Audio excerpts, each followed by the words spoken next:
Pushkin.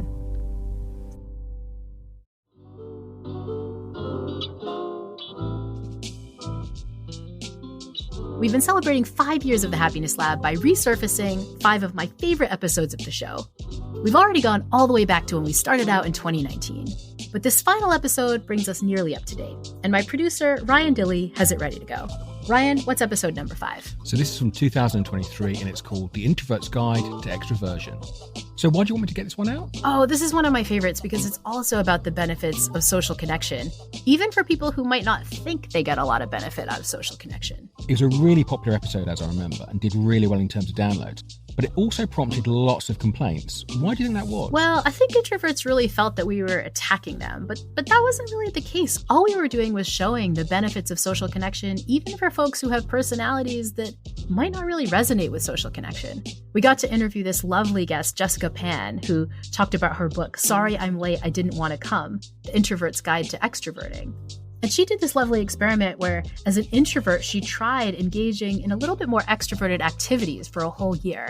And she found there were many more happiness benefits than she expected. I mean, this is a subject really dear to my heart. I've always been quite nervous about talking to new people. I mean, I don't even like doing this recording now. But I work really hard to try and overcome some of that. I think it's been really good for me. Yeah. I was wondering if, your behaviour has changed because of this episode at all. Oh, for sure. As you know, I'm not the kind of person that tends to talk to people. But in part because of this, I've realized that, there are many more benefits than even I expected. And so it's definitely been something that's affected how I act in the world. And I hope it might give our listeners some food for thought as well.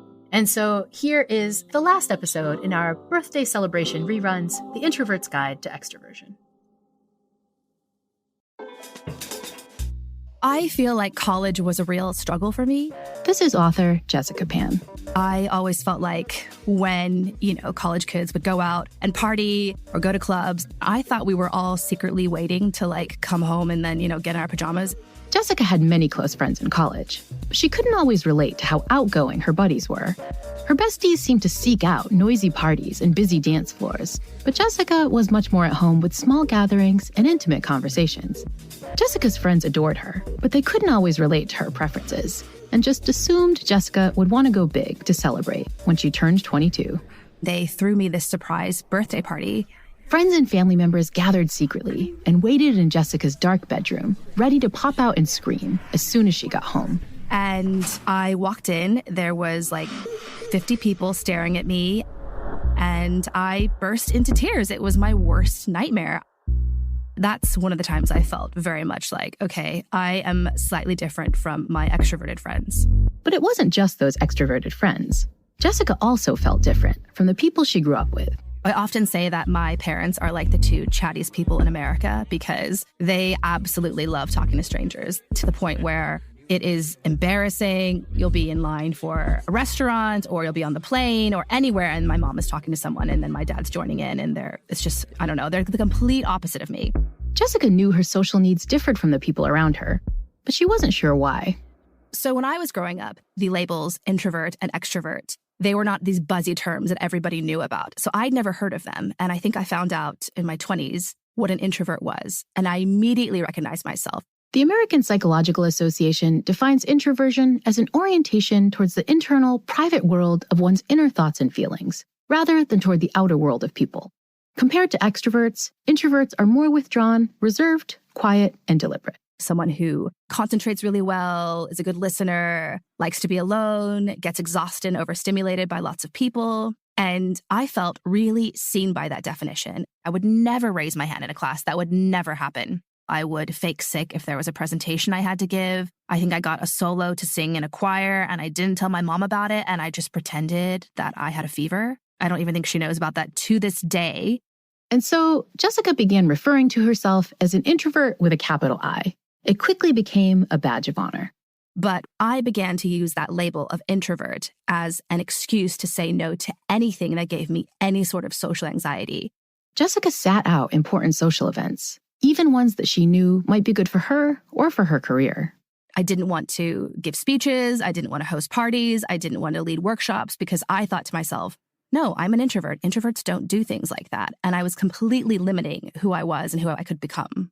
At times, Jessica did question what she was passing up, Like the time she went to a friend's wedding. The bride stood up and she gave this amazing speech and she was crying and her parents were crying. And I felt like, why didn't I give a speech at my wedding? And I didn't do it because I was too anxious. I was scared I would not sound articulate. I was scared that I wouldn't look good. I was scared that I embarrassed myself, when actually I wish I had done that, because I think the benefits could have tremendously outweighed the negative consequences.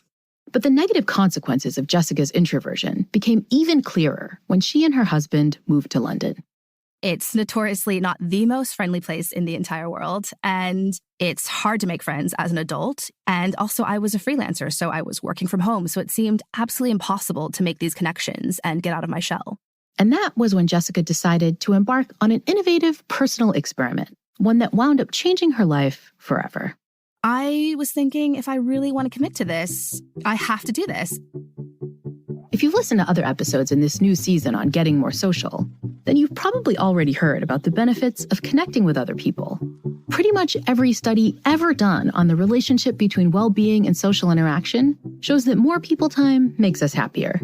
But what if you, like Jessica, dread parties and crowds and spontaneous conversations with strangers?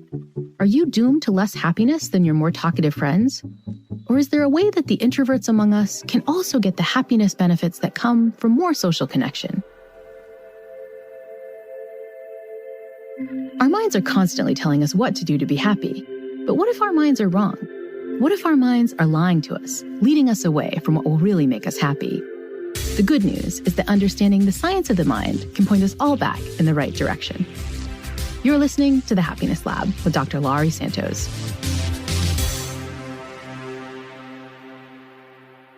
Hi, Laurie.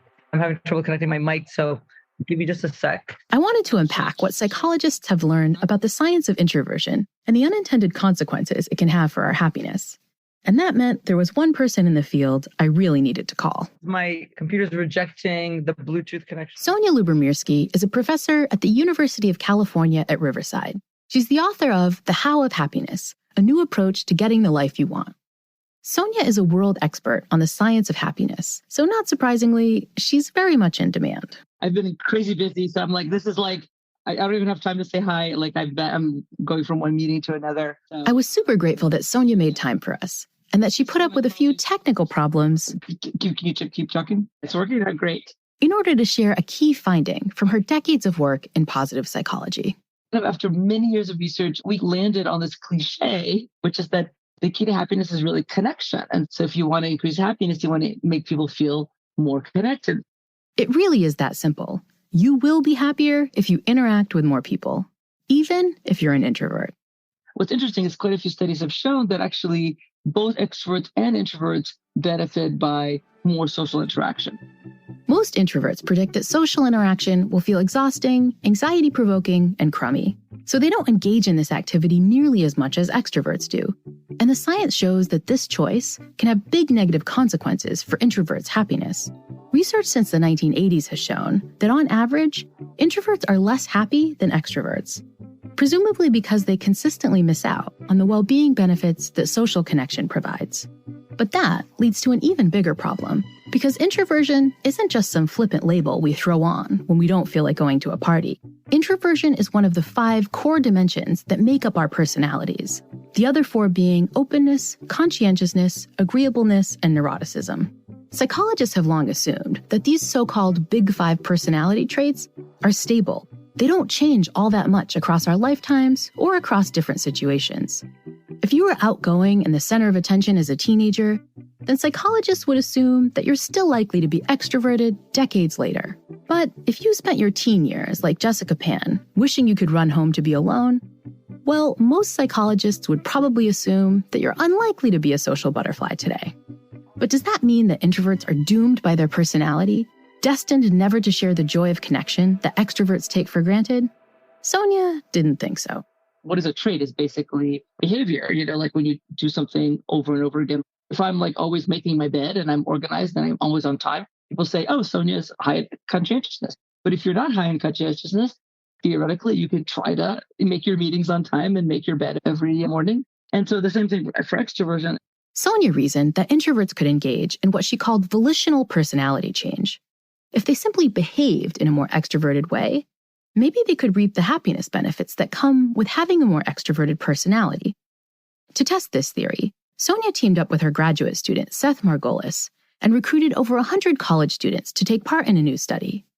Some of these students were naturally introverted, whereas others were more extroverted. But all of the subjects were randomly divided into two groups. The first group was told that for the next week, they needed to be as talkative, assertive, and spontaneous as possible. Essentially, they had to act extroverted. But the second group was told to do just the opposite. They were asked to act as deliberate, quiet, and reserved as possible. They were going to be more introverted. Both groups then filled out surveys to measure their overall well-being and how much positive emotion they experienced over the week.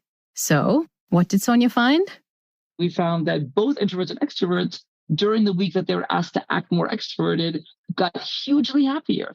Sonia says the boost in happiness she observed in this be more extroverted condition was one of the largest effects she's observed in decades of studying happiness interventions. But just as acting more extroverted had a significant upside, Sonia also observed an effect of doing the opposite. Subjects who were asked to act reserved and shy showed statistically reduced levels of well-being. Acting introverted for a week appears to significantly reduce our happiness. But Sonia says the most shocking finding from her study, especially for researchers in the field of personality psychology, was that subjects were able to do what she asked them to. People could change their personality traits if they tried, at least for short periods of time. And that finding was very good news to author and introvert Jessica Pan. I was like, oh, so we can change. We don't always have to be the same. And yeah, I found that really freeing.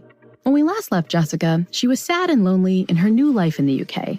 And that's when she began reading about the psychology of introverts and happened upon Sonia's new study.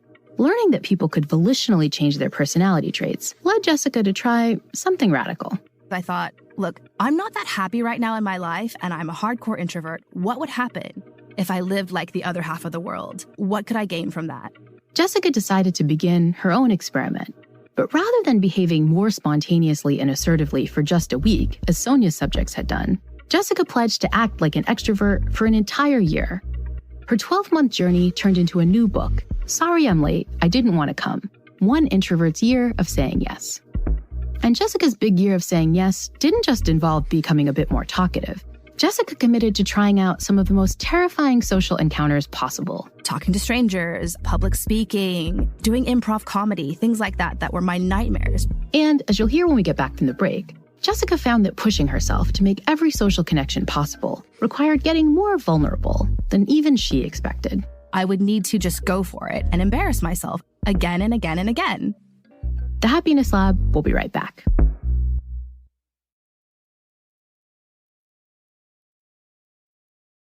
So I had this massive fear of talking to strangers. I just couldn't do it. Introvert Jessica Pan was ready for an entire year of extroverting. But where should she start? Jessica figured that some expert advice might help.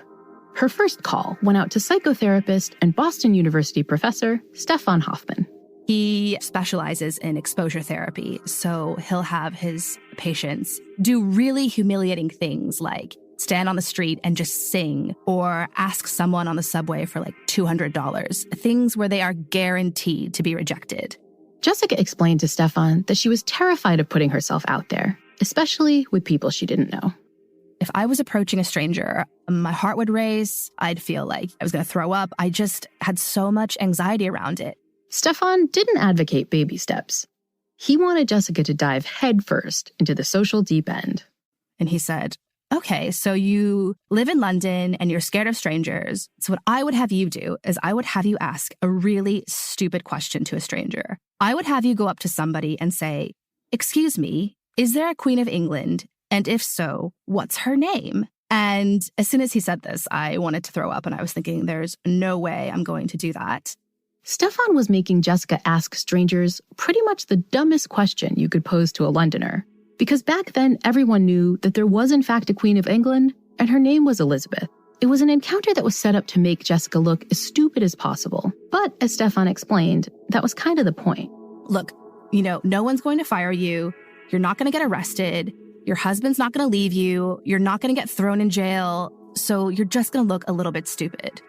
And to compound her discomfort, Jessica headed to one of London's least welcoming locations. So I think one of the most awkward places to talk to a stranger in London is on the Underground because people, they don't want to be bothered. Jessica was ready to push herself, just like Stefan had advised. So she sought out the least approachable stranger she could find. She picked a busy-looking businessman in an expensive suit. I was like, excuse me. And he was like, what? And I said, is there a Queen of England? And he was like, the Queen of England? And I said, yeah, who is she? And he said, it's Victoria. And then he walked off. That wasn't the answer she was expecting. Victoria hadn't been queen for over 100 years. Was the man mocking Jessica, giving a stupid answer to her stupid question? Jessica wasn't sure, so she flagged down another scary-looking businessman and posed the same question again. And he also said Victoria, and I didn't know if it was they were just messing with me or what was happening, but then I flagged down a few more women and they told me it was Elizabeth. Looking idiotic in front of total strangers in a noisy, dirty subway station might not sound like fun, especially for an introvert, but the experience left Jessica feeling elated. I felt like I could fly. I felt insanely exhilarated because it was so embarrassing and there were other people listening. It was my worst fear. And Stefan was right. Nothing bad happened. To take her extroverting to the next level, Jessica tagged in yet another expert, one who may sound kind of familiar if you've listened to other episodes in this special season. Should I call him Nick or what should I call him? I'm Nicholas Epley. You can call me Nick. Nick is a professor of behavioral science at the University of Chicago's Booth School of Business. I had read his research that said that when two commuters are forced to talk to each other, they are happier than they would have anticipated. You might remember this study from an episode we ran in our very first season, entitled Mistakenly Seeking Solitude. In the experiment, Nick found passengers who were about to hop on a train from the Chicago suburbs on their way to work. We gave them an envelope that had a $5 Starbucks gift card in it, which turns out to be the most valuable incentive that we know on the planet. People will do anything for a $5 Starbucks gift card, including talk to strangers on trains. Nick then told one group to spend the entire train ride enjoying their solitude. They weren't allowed to talk to anyone, which is pretty much what most of us usually do. And almost nobody talks to strangers on the train. But Nick asked a second group of commuters to do something a little more radical. They had to spend the entire train ride talking to someone. We asked them to try to make a connection with the person who sits down next to you this morning on the train, try to get to know something about him or her. So they were going to have a conversation. After the ride, Nick surveyed the commuters to find out how they were all feeling. The results were striking. People who were forced to spend their entire train ride talking to strangers felt happier than the ones that were told to enjoy their solitude. When I first read that research, I was like, what is he talking about? That sounds insane to me. Nick says that Jessica's not the only one with that reaction. I get a lot of pushback on this because the expectations are so strong. Nick has even tested these mistaken expectations directly. In a second study, subjects were asked which would feel better, talking to some random stranger on the train or just enjoying the ride in silence. People overwhelmingly thought that being in the talkative condition would suck. They predicted the exact opposite of what Nick's results showed. Like Jessica, most of us think that connecting with strangers will feel awkward. But we're wrong. That's not what people's experience actually is. Nick's subjects also mispredicted how much the stranger they chatted with would enjoy the experience of being talked to. That is, they underestimated how social other people were. And notice that belief then becomes a kind of self-fulfilling prophecy. If I think, Laurie, you don't want to talk to me, then, I'll sit down next to you at a conference, say, I won't talk to you. You will sit there and will not talk to me. You'll look to me. And because I'm not talking to you, you will infer that I'm not interested in talking to you either. And we'll both then sit there in silence next to each other. And we will both then confirm our expectations that talking to you would have been unpleasant. We don't ever get data that would tell us that those beliefs are wrong because we don't try it. But author Jessica Pan was ready to try it. She met with Nick and quickly realized that he really practices what he preaches. Nicholas has no issue talking to strangers. Nick talks with people on trains and planes and buses. He chit-chats with waiters and baristas in cafes and cashiers at his local grocery store. We know all of them now, often by name. They know our kids, and that's fun. Once you start the conversation, it's pretty easy to make it go. That's not hard. It's starting it that's hard. It's like a speed bump at the top of a hill, and you have to get over this speed bump to actually get things going. Speed bump? What Nick thought of as a bump in the road felt like a mountain to an introvert like Jessica. I felt like he could not relate to my anxiety at all, and I couldn't relate to his total nonchalance about chatting with people. But Nick did share one fact about social connection that put Jessica a little more at ease. He said, "Look, Jessica, nobody waves, but everybody waves back. Like, you have to be the first person to make a move, and if you do that, almost 100% of the time, people will. If you wave to someone, they'll wave back. You say hi to someone, they'll say hi back." Jessica began to realize how rarely she put in the work to make that all-important first move. So I feel like in the past, I'd go to a party and I'd linger in the hallway or the doorway. I wouldn't want to go fully in. I would hover near the cheese board or the drinks and the kitchen or look at my phone, and then I would probably leave. But if Jessica was committed to being the one to open a conversation, what, she wondered, should she start talking about? Are there particular topics that are more effective for really connecting people? In the rare cases in which Jessica did talk with someone new, she usually stuck to the easy stuff, what Nick calls shallow or surface talk. Surface talk is like we talk about our commutes or what we had for dinner or the weather. And deep talk is our hopes and our dreams and our fears. And so much of our life is rooted in just doing surface talk. You know, you could see the same person every day for 10 years and you might not actually know what's going on with them because you literally just talk about very topical things. But Nick has found that there's a much more effective style of conversation if your goal is to truly get to know someone, to truly connect. It's what he and other researchers have called deep conversation. It's sharing our human experience of struggling and loneliness and things that actually bring us together. In one study, Nick asked people to engage either in shallow talk, talking about the weather or their favorite TV shows, or in deep talk. And the deep talk conversation starters were pretty heavy. Things like, can you describe a time that you cried in front of another person? And if you could undo one mistake you've made in your life, what would it be? And these deep conversations go much better than people expect they will, and they're much less awkward than people expect. People pretty dramatically underestimate how much they are going to enjoy deep conversation. Armed with all of Nick's advice, Jessica threw herself into the conversational deep end. She signed up for a professional networking event, and rather than hiding away in the corner like she'd normally do, she immediately headed over to a group of people, started chatting, and, going against all her instincts, took the conversation deeper. I felt like people really responded to that, and they would sort of go, oh, this person's here to be real, to be honest, to actually, make a connection. Jessica went from feeling like a shy wallflower to the life of the party. I could visibly see the difference in people's faces. They were having that dopamine hit too, because we were connecting, we were laughing, we were bonding over something. And I realized that we all have the power to steer the conversation into something deeper. But Jessica knew that talking was only half the battle. She had succeeded in initiating deeper conversation, but it couldn't be a one-way thing. You need to make a person feel like they're being listened to, not just waiting for my turn to talk or my turn to share my story, but actually listening to them and being a part of what they're saying. People like feeling paid attention to. It really is this underrated magic skill that we can all have, and that really transforms how they treat you because they like being treated that way, but they like being treated special. Jessica left the event feeling over the moon. She had proven to herself that she could not only talk to strangers, but also that it felt great. Her experiences inspired her to go even more hardcore in her quest to extrovert. I'm very much an all or nothing person, so I thought if I'm going to do this insane year of torture and extroverting, then I'm not going to leave anything out. Exactly what torture was Jessica planning for her introverted self? It felt like, okay, if I can survive that, then I can survive anything. You'll find out when the Happiness Lab returns in a moment.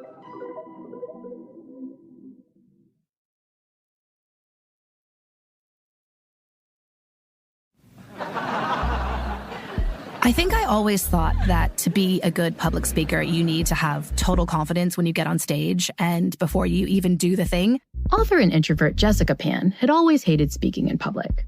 When actually it's so obvious, but you have to be scared to do it. And then when you survive, that's where that confidence comes from because you survived doing the scary thing.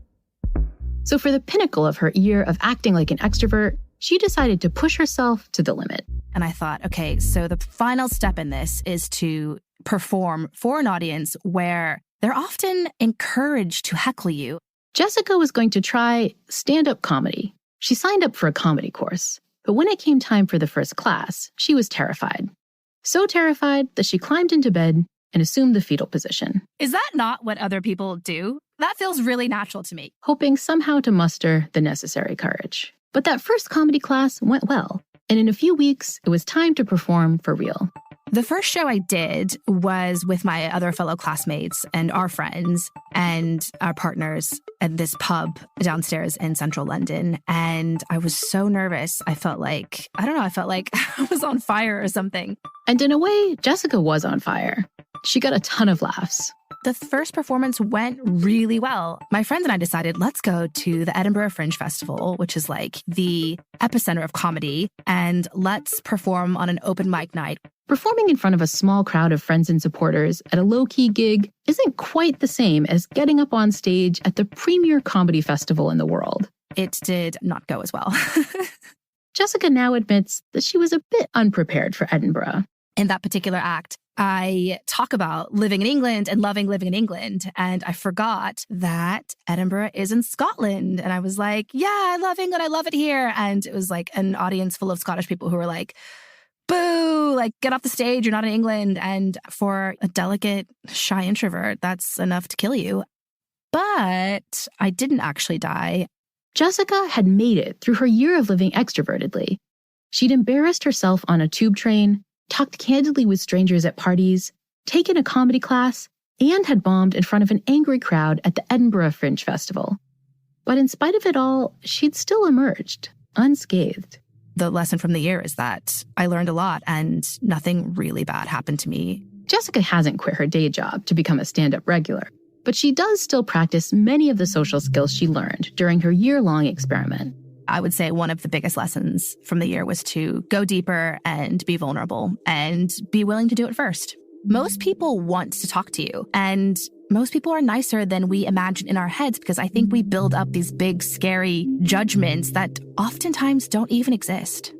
Jessica now uses a series of go-to social hacks to overcome her introversion, little rules that she puts into effect whenever she feels daunted by a scary situation. The first involves breaking her usual cycle of avoidance. If she's invited to a party, she goes, and she even tries to show up early. If you show up late, everybody looks like they're already in these little cliques and circles, and you feel like you can't join in, and it's so intimidating. But if you're the first person there, or like the second person there, it's not as scary. But Jessica also warns that you shouldn't underestimate the discomfort you might initially experience doing something new. And this means you need to give yourself a little self-compassion and patience. You know, when you go swimming and you get in the water, it's absolutely freezing, but then your body adjusts to it and it doesn't feel so bad. I mean, that's a cliche metaphor, but I think it really works. Like after you break the ice with one person, it's not as scary with the second one, and it's not scary with the third one. And by the fourth, you know, you're the life of the party. Jessica has learned to appreciate the benefits of social connection, but the extroverted habits she now engages in regularly haven't fully dismantled her true personality. I'm definitely still an introvert. Like, I definitely prefer to be at home or in a small group of people. But I now know I can give a speech. I can talk to a stranger. And that hard-won social confidence that came from this year-long experiment has had a big impact on Jessica's well-being. I had more friends. I had less anxiety. In my neighborhood now, I talk to tons of people. I recognize lots of people. It feels like this small little village in central London. I was a lot happier by the end of the year. When Jessica first encountered the extroverted psychologist Nick Epley, she was floored by the ease with which he talked to complete strangers and how quickly he struck up friendships with the workers he met in stores and cafes. Jessica didn't think she'd ever be that comfortable in getting to know strangers herself. But a year into her experiment, she had really changed. A barista in her local coffee shop was one of the first to notice. And he said, I remember when you used to come in here like a long time ago. And I was like, yeah, I remember that too. And he said, you didn't talk to us ever, like anybody. And I was like, yes, that's correct. And he's like, now you're like friends with each other. And I was like, yeah, exactly. And, I didn't say, here's the book and here's why, but he had noticed it. And it was really strange to be perceived as an extrovert. And by the end, I just thought, I don't even recognize myself. And I don't mean like that I was pretending to be someone else or that I wasn't being true to myself, but it was more like I haven't let these fears and anxieties shackle me to the person I've always been. I felt like I had grown and I had changed. The science shows that we can all enjoy the well-being boost that comes from social connection, no matter what our personality type is. But to get those social connection benefits, we need to actually connect with the people around us, whether we know them well or not. So why not push yourself and get a little more social? You could talk to a local cashier or a barista or the person sitting next to you on your commute. And when you dive into conversation, try to push past the shallow stuff and get to topics that feel a little deeper. And remember psychologist Nick Epley's insight that not everyone waves, but people usually wave back. I hope this episode has given you some tips on how to extrovert a bit more, even and perhaps especially if it doesn't come to you naturally. And I hope you'll join me again next week for more in our series on getting more social, next time on The Happiness Lab with me, Dr. Laurie Santos.